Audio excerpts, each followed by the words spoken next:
Sud Radio, l'invité politique, Jean-Jacques Bourdin. Bonjour à toutes et à tous et merci d'être avec nous. C'est un plaisir de vous retrouver. 0826 300 300, ce n'est pas compliqué, vous le savez. Après les infos de 9h, vous pouvez réagir à l'actualité et réagir à ce que vient de dire, à ce que va dire notre invité ce matin qui est Bruno Le Maire, ministre de l'économie, des finances, de la souveraineté industrielle et numérique. Bruno Le Maire, bonjour. Bonjour Jean-Jacques Bourdin. Merci d'être avec nous ce matin. Nous allons regarder la situation internationale. Je rappelle que vous êtes diplomate à l'origine. Je rappelle que vous avez beaucoup travaillé sur toutes ces questions internationales, Bruno Le Maire. Plus de 1000 morts depuis samedi en Israël et à Gaza. Les Israéliens qui sont en train de frapper la bande de Gaza. Plus de 500 cibles dans la bande de Gaza. Israël qui réplique alors que les Israéliens ont vu 150 des leurs, des Israéliens, des étrangers, pris en otage par le Hamas. L'Iran appuie l'action du Hamas. Nous sommes au bord d'une escalade. Est-ce que vous craignez cette escalade ? Nous craignons tous l'escalade et l'embrasement dans la région. Cette attaque est un traumatisme sans précédent dans l'histoire d'Israël. C'est un traumatisme parce que le territoire d'Israël a été envahi. C'est un traumatisme parce que les roquettes ont fait des dizaines et des dizaines de morts.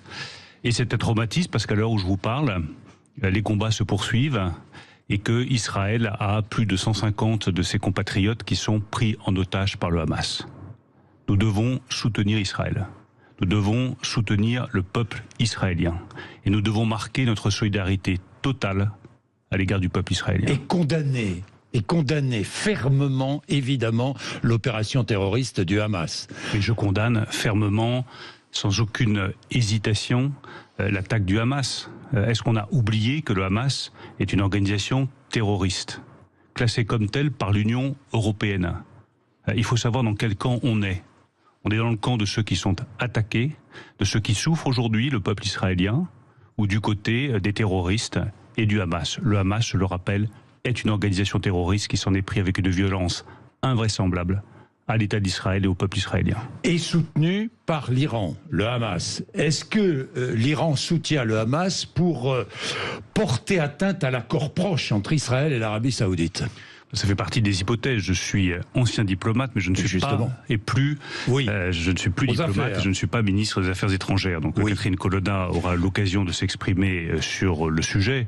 Je pense que ce que nous pouvons tous souhaiter aujourd'hui, c'est effectivement éviter un embrasement régional qui aura des conséquences politiques importantes et également des conséquences économiques. Est-ce que la France doit aider militairement Israël ? C'est au président de la République. Comme le font les États-Unis ? C'est au président de la République, à la ministre des Affaires étrangères, au ministre des Armées de le décider. En tout cas, je pense que moralement, il est très important que nous montrions que le peuple français est aux côtés du peuple israélien. Il ne faut pas sous-estimer le traumatisme complet dans lequel sont aujourd'hui des centaines et des centaines de familles israéliennes qui s'inquiètent pour leurs proches, pour leurs enfants, pour leurs filles, pour leurs fils, pour leurs petites filles ou pour leurs petits-fils. C'est un traumatisme au plus profond de sa chair. J'ai eu l'occasion hier d'appeler un certain nombre de mes amis qui sont directement concernés. J'ai pu mesurer à quel point c'est un traumatisme humain extraordinairement profond. Dans ce genre de cas, on attend de ses amis qu'ils soient à vos côtés, qu'ils vous soutiennent. Encore 2-3 questions. Bruno Le Maire, les soutiens financiers du Hamas sont multiples. Ils viennent d'Iran, ils viennent de Turquie, parce que la Turquie soutient financièrement le Hamas, et le soutien financier vient aussi du Qatar. Est-ce que l'on doit condamner ces soutiens financiers et intervenir à ce que le Qatar est complice du terrorisme ? Je pense que pour le moment, il est trop tôt, à un moment où les combats se poursuivent, pour commencer à tirer toutes les conséquences, que nous regardions quels sont les flux financiers, comment est-ce que le Hamas est financé. Nous le faisons, bien entendu, et nous faisons tout ce qui est nécessaire pour couper ces financements. Mais aujourd'hui, je pense que le temps est d'abord au soutien politique, moral, à l'égard du peuple israélien. Le NPA, l'extrême gauche française, soutient l'opération du Hamas. LFI condamne toute violence, mais ne condamne pas l'acte terroriste du Hamas. La France insoumise est-elle complaisante vis-à-vis du Hamas ? Bruno Le Maire. Je pense que c'est une nouvelle preuve de l'égarement de la France insoumise et de l'extrême gauche dans notre pays. Il y en a eu de multiples dans le passé, c'en est une nouvelle. J'ai peur que nous ayons d'autres preuves de cet égarement dans les mois à venir. Il n'y a, hélas, pas beaucoup de surprises dans cette position. La France insoumise est sortie de ce qu'on appelle l'arc républicain ? Je me méfie de ces mots qui ne veulent pas dire grand-chose. Pour moi, l'arc républicain, je ne vois pas très bien à quoi ça correspond. Je trouve juste que c'est choquant. Que c'est choquant quand un peuple a été attaqué, qu'une nation a été attaquée, qu'on sait bien que l'organisation qui a attaqué Israël veut la disparition même de cet État, la disparition même de cette nation. Ça me choque au plus profond de moi-même qu'une formation politique française puisse soutenir l'attaquant et pas l'attaquer. Autre conflit, le Haut-Karabakh, l'Union européenne doit-elle suspendre les contrats gaziers passés avec l'Azerbaïdjan ? Il y a des discussions qui sont en cours, comme vous le savez. Le parti Renaissance a eu l'occasion de le dire à la présidente de la Commission européenne, Ursula von der Leyen, qui participait à notre réunion à Bordeaux. Laissons les discussions se poursuivre. Bien, le sommet franco-allemand. Vous allez partir pour Hambourg, là juste après, dans quelques heures. Ce sommet important, on va beaucoup parler énergie, on va beaucoup parler défense, à propos du prix de l'énergie. Emmanuel Macron s'est engagé à reprendre le contrôle des prix de l'électricité. C'est ce que vous allez dire aux Allemands, vous allez le répéter, vous allez leur dire que vous allez fixer les prix en France sans attendre la fin des discussions européennes ? J'ai eu l'occasion de leur dire quand je me suis rendu à Berlin il y a quelques semaines où j'ai eu l'honneur de participer au Conseil des ministres allemands. J'ai eu l'occasion de le dire au ministre de l'économie, Robert Habeck, je lui ai dit à plusieurs reprises. J'ai eu l'occasion de le dire au chancelier Scholz qui m'a reçu à cette occasion. Il y a un certain nombre de choses qui ne sont pas négociables dans l'économie française. Le nucléaire en fait partie. Nous avons des réacteurs nucléaires, c'est la source principale de notre approvisionnement en électricité décarbonée. Le nucléaire français n'est pas négociable. Il y a une deuxième chose qui est une ligne rouge pour la France, et le président de la République l'a rappelé, c'est que nous avons une électricité décarbonée dont le coût doit correspondre au coût moyen de production de cette électricité. Pourquoi ? Parce que c'est tout simplement la protection des ménages qui est en jeu et la compétitivité de notre économie. Puis c'est le choix qu'on a fait depuis plusieurs décennies. Nos compatriotes qui ont payé pour les réacteurs nucléaires depuis maintenant plusieurs décennies, ils sont en droit d'avoir en retour une énergie à un tarif qui soit le plus réduit possible, et nos entreprises sont en droit d'espérer aussi une énergie compétitive. La troisième chose que nous souhaitons dire à nos amis allemands, c'est que nous pouvons et nous devons trouver un accord ensemble. Quel est le défi ?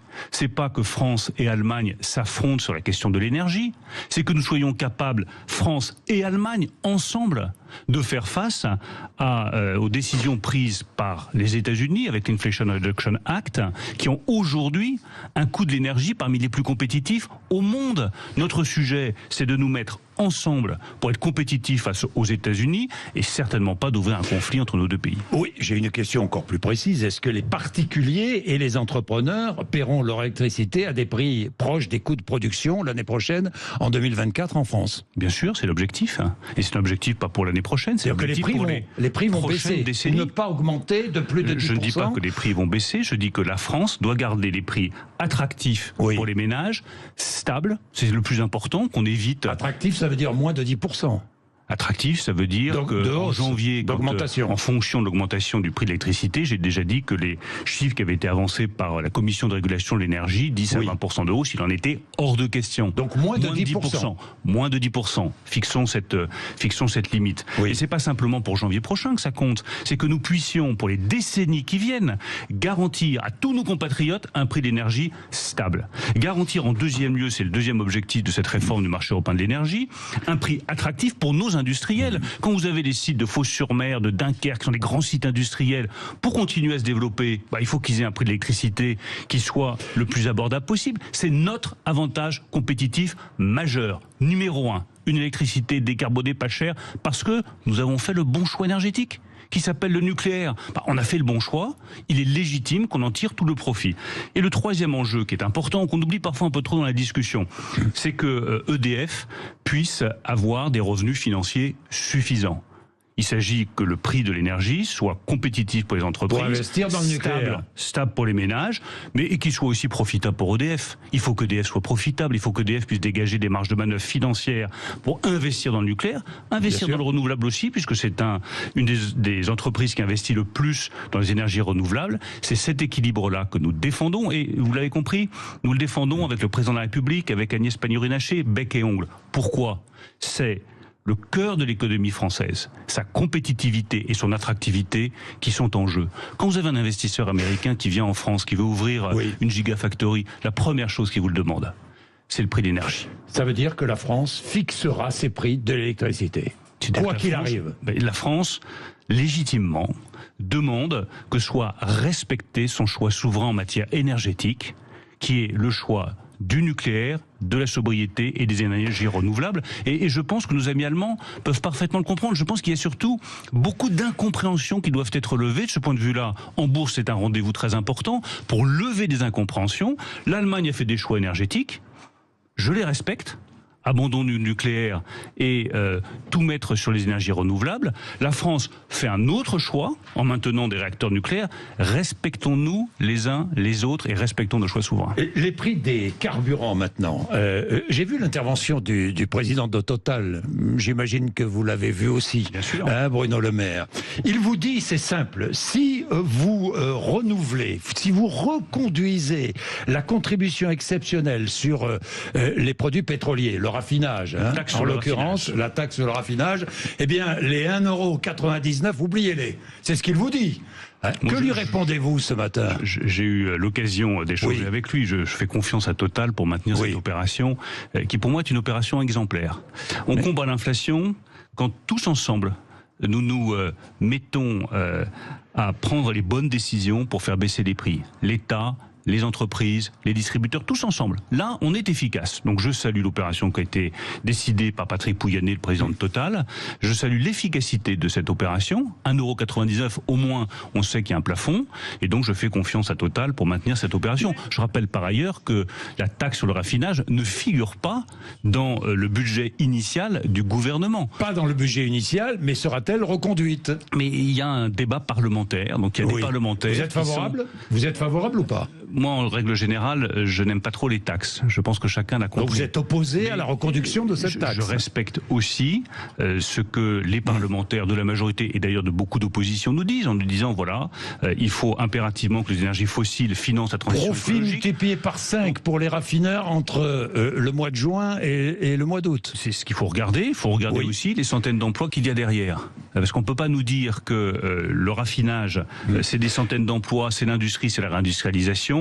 Et dire de l'autre côté qu'on peut systématiquement aller rechercher leurs marges financières. Ça va être l'objet du débat. Ça ne figure pas, cette taxe, dans le projet de loi de finances initial du gouvernement. Après, il y a un débat parlementaire. Je respecte le Parlement et en particulier les parlementaires de majorité. Bien, Bruno Le Maire, le coût de la vie, ça ne vous échappe pas. Plus de 9 millions de pauvres en France qui vivent avec moins de 1120 € par mois. Le 24 septembre, Emmanuel Macron disait, je le cite, « Ça va se mettre en place, je vais y veiller personnellement, un accord sur la modération des marges dans tout le secteur alimentaire. » Il parlait des prix alimentaires. Alors, cet accord, où en est-on ? Nous sommes le 9 octobre, où en est-on ? D'abord, nous y travaillons et l'intuition du président de la République est juste.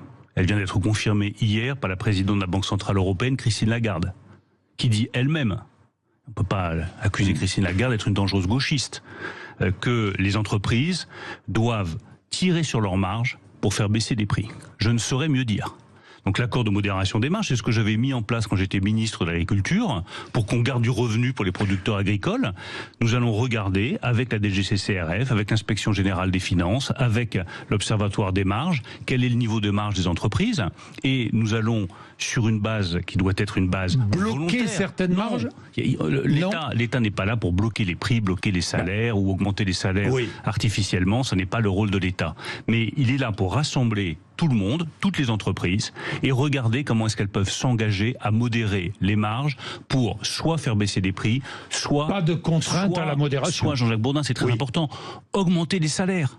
Oui. Car la meilleure réponse à la situation aujourd'hui, c'est aussi que les entreprises qui le peuvent augmentent les salaires. Celles qui le peuvent, c'est lesquelles? C'est celles qui ont fait des marges plus importantes. Là aussi, ça a été dit de manière très claire par Christine Lagarde hier. Je soutiens cette approche. Si nous voulons combattre l'inflation, il faut que les entreprises qui le peuvent tirent sur leurs marges, soit pour baisser les prix, c'est pour ça qu'on avance la date de négociation des négociations commerciales au 15 janvier au lieu du printemps 2024, soit pour augmenter les salaires. Soit pour augmenter les salaires, soit pour baisser les prix. Exactement. Sans contrainte. Sans contrainte aucune.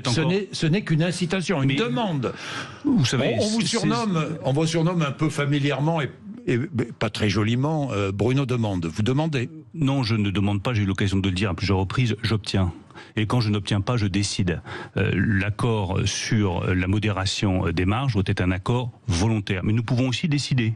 L'avancée des négociations commerciales devait être un accord volontaire. Ça ne s'est pas fait. Non, ça ne s'est pas fait. Oui, mais nous l'avons décidé. Donc j'ai mis sur la table un texte de loi. Ce texte de loi sera adopté en octobre et les négociations commerciales seront avancées au 15 janvier. Quand il faut décider, rassurez-vous, Jean-Jacques Bourdin. Je sais décider. Quand vous avez un Américain qui veut racheter une des plus grandes entreprises de robinetterie nucléaire en France, qui s'appelle Sego, malgré les pressions, malgré les messages qui me sont passés, j'interdis cette vente. Oui, vous avez dit non. Je décide. Je dis non. Et que les choses soient très claires. Je préfère, dans une économie de marché, travailler sur une base volontaire. Je vois que ça donne des résultats. Vous avez cité l'accord de Total, c'est un accord volontaire. Je vois ce qu'ont fait les distributeurs sur le prix des carburants. Ils ont fait des efforts, c'est volontaire. Je vois ce qu'ils ont fait sur les prix alimentaires. 5000 produits qui ont baissé ou dont le prix a été bloqué, c'est volontaire aussi. Mais si à un moment donné, il faut prendre des décisions plus dures, je n'ai jamais hésité, depuis près de 7 ans que je suis ministre de l'économie, à le faire. Je le redis, sur cette décision de l'entreprise française qui devait être rachetée par une grande entreprise américaine, c'est, je pense, une bonne illustration de ma détermination. Bruno Le Maire, le budget en discussion à l'Assemblée nationale à partir de demain. Bruno Le Maire, je regardais le commentaire de François Bayrou. La situation économique actuelle est inacceptable. Vous comprenez ce petit commentaire de François Bayrou? C'est inacceptable. La France est plutôt bonne. Oui. Elle est solide. Enfin, donc vous êtes étonné. Vous êtes étonné. Je ne sais pas exactement ce qu'a voulu dire François Bayrou. Moi, je suis par définition un homme de chiffres, comme ministre de l'économie et des finances. Je vois que vous avez prédit une catastrophe en 2023, une récession, 1% de croissance. Jean-Jacques Bourdin, 2 millions d'emplois créés, des usines qui rouvrent. Et nous avons encore devant nous des perspectives d'ouverture de nouvelles usines. Une réindustrialisation qui doit être notre plus grande fierté dans un pays qui, depuis 30 ans, ferme les usines, délocalise, sacrifie plus de 2 millions d'emplois industriels. Rouvrir une usine, recréer des emplois d'ouvriers, d'ingénieurs en France, je pense que c'est la meilleure nouvelle qui soit arrivée à notre économie depuis longtemps. Donc l'économie française résiste et elle résiste bien. En revanche, le point plus difficile, c'est nos finances publiques. Oui. Donc là-dessus, quand on voit qu'il y a un point, et la dette. Donc quand on voit qu'il y a une chose qui est à corriger, il faut le faire. Nous avons beaucoup dépensé, c'était utile et nécessaire pour faire face à la crise du Covid. On a évité des dizaines de milliers de faillites. On a évité des centaines de milliers d'emplois détruits. Maintenant, si jamais il devait y avoir une nouvelle crise, on le voit avec ce qui se passe en Israël, il faut reconstituer des réserves financières. C'est mon rôle. Et je serai intraitable sur la bonne tenue de nos finances publiques, sur les économies nécessaires que voulez-vous et sur l'accélération du désendettement. Pour ce budget et les finances publiques, justement, pour 2024. Je vois que le rapporteur général du budget vient de dire, dans sa grande sagesse, qu'il fallait plus d'économies. Il a répondu à l'appel que j'avais lancé vendredi et samedi, disant que tous les parlementaires de la majorité qui souhaitent faire de nouvelles économies en proposent, je les soutiendrai. Je propose que nous nous fixions avec le rapporteur général du budget, avec les députés de la majorité, un objectif de 1 milliard d'euros d'économies supplémentaires à l'issue du débat parlementaire. Ce serait formidable si la France pouvait envoyer ce message, gouvernement et majorité, que nous sommes capables d'améliorer la copie du gouvernement, non pas avec de nouvelles dépenses, mais avec 1 milliard d'économies supplémentaires. Voilà l'ambition que je fixe à notre majorité. Alors j'ai 2 questions tout de même. L'une qui concerne tous ceux qui possèdent des voitures électriques. Les bornes de recharge à domicile, est-ce que vous allez augmenter le crédit d'impôt ? On va en tout cas augmenter, faire passer de 300 à 500 euros. le bonus pour les véhicules électriques. Oui. Bon, la décision n'est pas encore définitivement arbitrée, mais il sera augmenté. Nous allons regarder aussi ce qui peut être fait pour les bornes électriques, accélérer le déploiement des bornes de recharge rapide, parce que je reviens à votre première question sur l'embrasement en Israël et le risque d'embrasement au Proche-Orient. Augmentation des prix du pétrole, hein. Oui, C'est certain. $87 ce matin, le prix du baril. On était à 84 la semaine dernière. C'est une augmentation qui est limitée. Et je pense que les conséquences du conflit devraient être, sur le plan économique, limitées s'il n'y a pas d'embrasement régional. Mais la conséquence qu'il faut une nouvelle fois tirer, et je me demande combien d'épreuves il faudra que nous connaissions pour que tous ensemble, nous prenions la mesure de cet impératif. Nous devons être totalement indépendants en matière énergétique. Et il faut nous libérer le plus rapidement possible d'une énergie fossile que nous ne produisons pas, dépendre du pétrole, dont le cours dépend de ce qui se passe au Moyen-Orient, en Russie ou ailleurs. C'est aliéner la souveraineté et l'indépendance française. Accélérer sur le déploiement de l'électrique, les véhicules électriques, l'hydrogène vert, les bornes de recharge, c'est construire notre indépendance pour les décennies qui viennent. Je crois que vous avez lancé une grande campagne de communication adressée aux PME, aux TPE, aux indépendants. Je vais écrire à toutes les PME, toutes les TPE, tous les indépendants, dans tous les secteurs, le bâtiment, les travaux publics, l'agriculture aussi, c'est très important, en leur disant, mais quelles sont les normes et les règles qui vous gênent le plus, qui représentent le coût le plus important et qui représentent des délais supplémentaires de construction les plus importants. Moi, je ne le sais pas, je suis pas entrepreneur de travaux publics, je suis pas entrepreneur de bâtiments et je ne suis pas exploitant agricole. Mais où que j'aille en France, j'ai à chaque fois la même remarque. J'étais à Cournon au sommet de l'élevage. Quelle est la remarque qui est revenue le plus souvent? Vos normes nous emmerdent. On n'y arrive plus, c'est trop compliqué, c'est trop difficile, c'est trop cher, ça prend trop de temps. Je vois les acteurs du bâtiment, parce que chacun voit bien qu'il y a aujourd'hui une crise du logement et qu'il faut y répondre. Ils me disent, mais avant de nous apporter des crédits ou des aides budgétaires, simplifiez les règles, simplifiez les normes. Vous allez demander à toutes les PME, TPE de vous dire ce qui les ennuie. Je vais leur écrire et je vais leur dire, mais moi je ne sais pas ce qui vous ennuie, vous me dites que c'est vraiment pour vous un obstacle et que ça représente un surcoût supplémentaire pour les logements, pour la construction, pour la production agricole. Dites-le moi je prends l'engagement formel, tout ce que je peux simplifier. Bien, je le ferai. Deux questions pour terminer. Le logement, vous étiez favorable à un report de l'interdiction de location des passoires thermiques. Pourquoi avez-vous changé d'avis? Mais j'ai pas changé d'avis. Mon avis, il est très simple, c'est que quand les Français ont un problème, il faut leur apporter une solution. Oui. C'est mon rôle de ministre. Oui. Quand je rencontre des copropriétaires qui me disent, voilà, moi j'aurais voulu rénover mon logement, mais je peux pas, parce que dans le reste de la copropriété, on ne veut pas changer la chaudière au fioul, qu'est-ce que je fais? Désolé, j'ai pas de réponse. Oui. Si j'ai pas de réponse, j'essaye d'en trouver une. Et ça continuera à être, comme ça l'est depuis des années, ma ligne politique. Dialoguer, discuter, apporter des réponses aux gens et pas des problèmes. Je constate que sur le diagnostic de performance énergétique, vous avez des propriétaires qui me disent, mais c'est absurde votre truc. Ça favorise le chauffage au gaz plutôt que le chauffage à l'électricité. Ça pénalise, Jean-Jacques Bourdin, les petites surfaces qui sont demandées par les étudiants. Évidemment. Changeons le diagnostic de performance énergétique, puisque visiblement, ça n'est pas le bon indicateur. Je suis là et j'ai toujours conçu Le diagnostic énergétique sera changé. Je souhaite que le diagnostic de performance énergétique soit modifié pour tenir compte aujourd'hui des biais qu'il a, à la fois sur les modalités de chauffage et sur la taille des surfaces. Je le redis, mais c'est un principe politique, Jean-Jacques Bourdin. Bien sûr, nous sommes là pour apporter des solutions aux gens, pas pour leur poser des problèmes. Et les propriétaires les plus modestes, qui sont les premières victimes. Parce qu'ils ne peuvent pas. Ils ne peuvent pas. Est-ce qu'ils seront aidés? Pour le coup, nous avons apporté avec Christophe Béchu une réponse très forte en leur disant il n'y a pas assez de ma prime rénov'. On augmente massivement ma prime rénov', 1,9 milliard d'euros de plus dans le budget. Donc je pense que nous avons tous conscience de la nécessité d'aider davantage les ménages modestes. Mais on voit qu'il y a ici ou là des impasses. On ne peut pas laisser les gens dans des impasses parce que l'impasse, ça crée de l'anxiété. Et l'écologie ne doit pas être source d'anxiété, elle doit être source de liberté et elle doit permettre à chacun de s'adapter au réchauffement climatique. Bruno Le Maire, dernière question sur les fameuses retraites complémentaires. Vous voyez le débat, évidemment, plus 4. Vous le voyez le débat, plus 4,9%. Oui. Il a bien occupé votre week-end. Bien sûr. Vous allez me dire quelle est votre réflexion, Bruno Le Maire, s'il a occupé votre week-end. Est-ce que l'État va récupérer 1 à 3 milliards d'euros dans les régions réserve des retraites complémentaires. Mais ce que je souhaite, c'est qu'on puisse trouver un accord avec les partenaires sociaux de l'Agirc-Arrco. C'est quoi l'enjeu? Ils sont contre, opposés à cette, ce qu'ils appellent une ponction de je n'aime l'État. pas ce mot de ponction. L'État n'est pas là pour ponctionner quoi que ce soit. Qu'est-ce que nous voulons? Nous avons fait une réforme des retraites qui permet à l'Agirc-Arrco d'avoir plus de recettes. Comme l'Agirc-Arrco, d'ailleurs, je le salue, avait été responsable qu'en voyant qu'elle faisait face à des déficits, elle avait pris des décisions difficiles sur l'augmentation des retraites ou sur les règles de la retraite à 64 ans, la fameuse décote. Aujourd'hui, elle a des recettes supplémentaires qui sont liées à la réforme des retraites. Nous demandons juste une chose, que l'Agirc-Arrco et les partenaires sociaux fassent preuve de solidarité pour financer l'augmentation de 100 € des plus petites retraites. Et je souhaite que ça se fasse sur la base d'un accord. Là aussi, je reprends ma philosophie politique.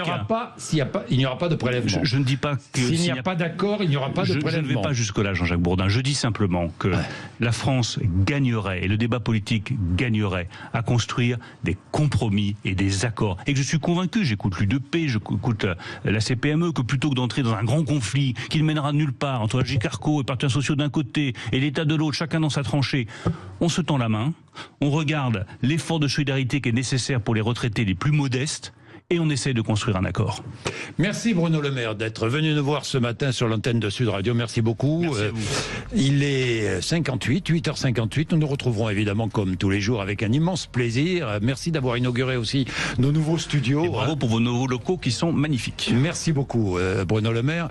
Après les infos de 9h, évidemment, les auditeurs qui seront là, 0826 300 300. Et puis débat, 9h30 autour de la situation entre Israël et le Hamas, la bande de Gaza.